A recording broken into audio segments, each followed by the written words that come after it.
ഏകദേശം ഒരു 40 വർഷത്തെ ഹൃദയബന്ധം ശ്രീനിയേട്ടനായിട്ടുണ്ടായിരുന്നു.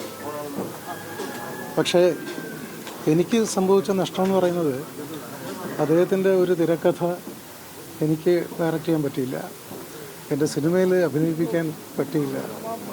അതൊരു തീരാ നഷ്ടം തന്നെയാണ്. പിന്നെ ശ്രീനിയേട്ടൻ്റെ എഴുത്തിനെക്കുറിച്ച് പറയുകയാണെങ്കിൽ അതൊരു അത്ഭുത പ്രതിഭാസം തന്നെയായിരുന്നു. അതായത് ആ കാലഘട്ടത്തിലെ പല സിനിമകളും തിരക്കഥ പൂർത്തിയാക്കിയിട്ടല്ല തുടങ്ങിയിരുന്നതെന്നുള്ളത് എല്ലാവർക്കും അറിയാം. ഒരു ജനറേറ്റർ, നല്ല ശബ്ദമുള്ളൊരു ജനറേറ്റർ സ്റ്റാർട്ട് ചെയ്ത് അതിൻ്റെ തൊട്ടടുത്തൊരു കസേരയും ഒരു ടീപ്പോയും കൊടുത്ത് പേപ്പറും പേനയും കൊടുത്തു കഴിഞ്ഞാൽ തൊട്ടപ്പുറത്ത് ഷൂട്ടിംഗ് നടക്കും. ഇവിടെ നിന്ന് സ്ക്രിപ്റ്റ് എഴുതി പേപ്പറുകളിങ്ങനെ ഷൂട്ടിംഗ് സ്ഥലത്തേക്ക് പറന്നുകൊണ്ടിരിക്കും. അതായിരുന്നു ആ സിനിമകളൊക്കെ നമ്മൾ എന്നും മനസ്സിലോർക്കുന്ന സിനിമകളുമാണ്. ഒരുപാട് ഉത്തമ സിനിമകൾ. ഒന്നാമത്തെ കാര്യം, ശ്രീനിയേട്ടൻ്റെ നർമ്മം എന്ന് പറയുന്നത് തന്നെ ആരെയും ദ്രോഹിക്കുന്ന നർമ്മമല്ല, ആരെയും വെറുതെ പരിഹസിക്കുന്ന നർമ്മവുമല്ല. പറഞ്ഞാൽ അതിനകത്ത് എന്തെങ്കിലും ഉണ്ടാവുകയും ചെയ്യും. വർഷങ്ങൾക്ക് മുമ്പ് ഇറങ്ങിയ സന്ദേശം എന്ന് പറഞ്ഞ സിനിമയിലെ ഡയലോഗുകളൊക്കെ ഇപ്പോഴും ഏറ്റവും കൂടുതൽ ട്രോളിൽ വരുന്ന, രാഷ്ട്രീയ ആക്ഷേപ ഹാസ്യങ്ങളിൽ വരുന്ന, ട്രോളുകളിൽ വരുന്നതിലൊക്കെ അതിലെ സംഭാഷണങ്ങളാണ്.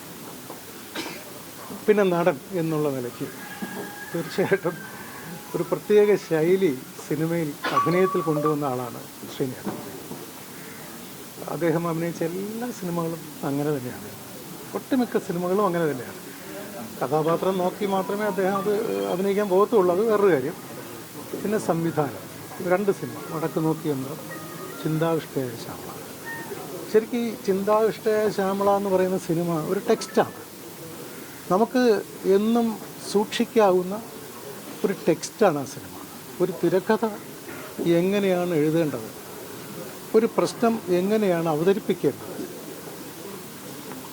ഒരു ഭാര്യ ഭർത്തൃ ബന്ധത്തിൽ ഒരു ജോലിയും ചെയ്യാൻ താല്പര്യമില്ലാത്തൊരു പുരുഷൻ പരമാവധി കള്ളങ്ങൾ പറഞ്ഞ് പിടിച്ചു നിന്ന് ജീവിതം മുൻപോട്ട് കൊണ്ടുപോകുന്ന ഒരവസ്ഥ, ഇതൊക്കെ ആ സിനിമയിൽ മനോഹരമായിട്ട് പറഞ്ഞിട്ടുണ്ട്. അപ്പോൾ 46 വർഷം മലയാള സിനിമയിൽ നിറഞ്ഞു നിന്ന് ആദ്യം നടനായിട്ട് തുടങ്ങി മണിമുഴക്കം എന്ന് പറയുന്ന സിനിമയാണ് അഭിനയിച്ചത്. അതിനുശേഷം ഡബ്ബിംഗ് ആർട്ടിസ്റ്റായി മമ്മൂക്കയ്ക്ക് വേണ്ടി വരെ ഡബ് ചെയ്തിട്ടുണ്ട്. ഇതെല്ലാം അദ്ദേഹത്തിൻ്റെ സിനിമാ പ്രവർത്തനങ്ങളാണെങ്കിൽ, ഇനി അദ്ദേഹത്തിൻ്റെ വ്യക്തിപരമായ കാര്യത്തിലേക്ക് വരികയാണെങ്കിൽ നല്ല സുഹൃത്താണ്. ഞാനൊക്കെ ശ്രീനിയേട്ടാന്ന് വിളിക്കുമ്പോൾ അത്രയും സ്നേഹത്തോടെയാണ് വിളിച്ചിരുന്നത്. ഒരുപാട് സൗഹൃദങ്ങൾ സൂക്ഷിച്ചിരുന്നു. എന്നാൽ മനസ്സിൽ പിടിക്കാത്ത കാര്യങ്ങൾ ഇനി ആരുടെ മുഖത്ത് നോക്കി പറയും. അതിപ്പോൾ ചാനലിലായാലും സ്റ്റേജിലായാലും എവിടെയായാലും അദ്ദേഹം അത് പറയും. അതിൻ്റെ പേരിലൊക്കെ വിമർശനങ്ങളും വന്നിട്ടുണ്ട്. പക്ഷേ അതൊന്നും പുള്ളി കാര്യമായിട്ട് എടുക്കാറില്ല. ഈ ഇന്നലെ മുതൽ ഞാൻ കാണുന്നത്, മലയാളത്തിൻ്റെ മുഴുവൻ മീഡിയാസും മലയാളികൾ മുഴുവനും ഈ ഒരൊറ്റ മനുഷ്യൻ്റെ മരണത്തിൽ ദുഃഖം നേർന്നുകൊണ്ട്, ആദരാഞ്ജലികൾ അർപ്പിച്ചുകൊണ്ട് ഈ ഒരൊറ്റ മനുഷ്യൻ്റെ പിറകെയാണ് ഇന്നലെ മുതൽ ഞാൻ കാണുന്നതാണ്. കേരളം മുഴുവൻ അത് ആ മനുഷ്യനുണ്ടാക്കി വെച്ച അത്യപൂർവമായ സൃഷ്ടികളുടെ ഒരു തിരിച്ചു കൊടുക്കുന്ന സമ്മാനമാണ്. അതുകൊണ്ട് ശ്രീനിയേട്ടൻ മലയാള സിനിമയുടെ എല്ലാമായിട്ടുള്ളൊരു വ്യക്തി തന്നെയാണ്.